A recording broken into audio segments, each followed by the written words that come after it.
Hey there, I'm Tony Tembo, and this is EAM Quick Fix, where we break down asset management into bite-sized brilliance.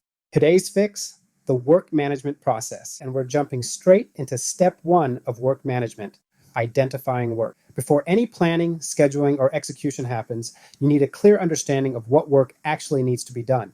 When inspections get missed, failures go unreported, and requests lack clarity, everything downstream starts to break down. Capturing the right work is where control begins. So, how do we get it right?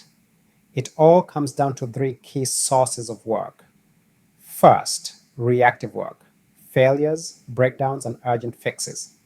Second, preventive work, inspections, PM, and compliance tasks. And third, improvement work, field driven ideas, reliability insights, and optimization opportunities.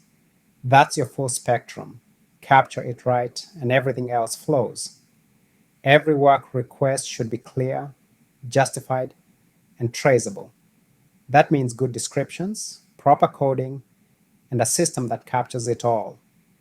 Whether it's a technician logging a fault, a planner reviewing trends, or a supervisor spotting a risk, getting work identification right lays the foundation for everything that follows.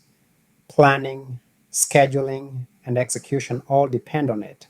Next up, step two, planning work, turning requests into ready to execute jobs. Hit subscribe for your next quick fix.